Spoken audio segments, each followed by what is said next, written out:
सदाशिवसमारंभां व्यासशंकरमध्यमाम् अस्मदाचार्यपर्यन्तां వందే గురుపరంపరాం.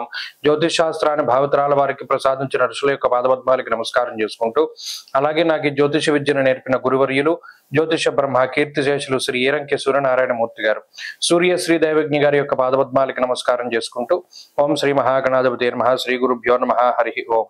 వీక్షకులందరికీ నమస్కారం. వృశ్చిక రాశి వారికి ఈ వారం మిశ్రమమైనటువంటి గ్రహస్థితి గోచరిస్తూ ఉన్నది. ప్రత్యేకించి చంద్రగ్రహం మినహాయించి మిగతా గ్రహాలు ఏవి కూడా ఈ రాశి వారికి అనుకూలంగా లేవు. ఇక్కడ గమనించవలసిన విషయం, గోచారంలో గ్రహగతులు ఎలా ఉన్నాయన్నది తెలుసుకోవాలి. చతుర్థ స్థానమందు రాహు, అర్ధాష్టమ రాహువుగా ఉన్నారు. పంచమ శనేశ్వరుడు యోగించే గ్రహం కాదు. భృగు షట్కము షష్టకు 6వ స్థానంలో శుక్రుడు యోగించరు. సప్తమ రవి యోగించేటువంటి గ్రహం కాదు. అష్టమ బుధుడు గాని, అష్టమంలో ఉండేటువంటి గురువు గాని ప్రతికూలంగా ఉన్నారు.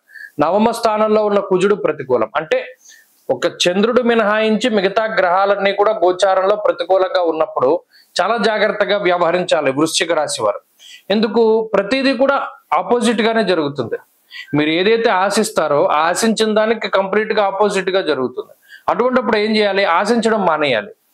కర్మ సిద్ధాంతాన్ని అవలంబించాలి. ఓ పని చేయడం వరకే మన పని, దాని ఫలితం ఏమొచ్చినా భగవంతుడికి వదిలేసుకోవాలి.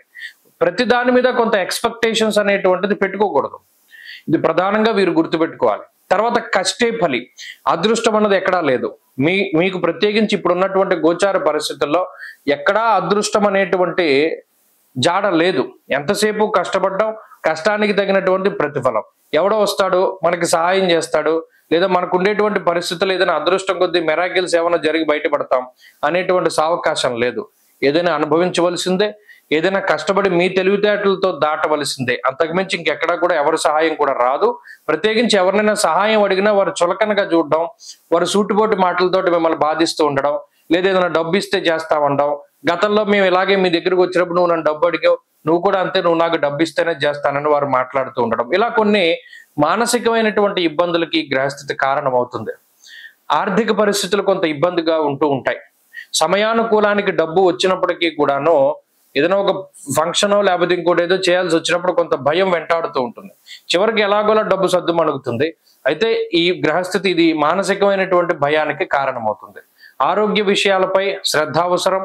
ప్రత్యేకించి బరువు పెరుగుతూ ఉండడం, లేదా కీళ్లకి మోకాళ్ళకి సంబంధించినటువంటి ఇబ్బందులు రావడం, పాదాలకి సంబంధించినటువంటి ఇబ్బందులు రావడం, చర్మ సమస్యలు ఇబ్బంది పెడుతూ ఉండడం ఈ రాశి వారిలో కనబడుతుంది. వృశ్చిక రాశి వారి వారం మరింత అనుకూలమైనటువంటి ఫలితాలను సాధించడానికై సూర్యారాధన చేయడం చెప్పదగినటువంటి సూచన. ఈ వారంలో కలిసి వచ్చేటువంటి రోజు సోమవారంగా చెప్పవచ్చును. అదృష్ట సంఖ్య 8, అదృష్ట వర్ణము తెలుపు. తదుపరి ధనురాశి.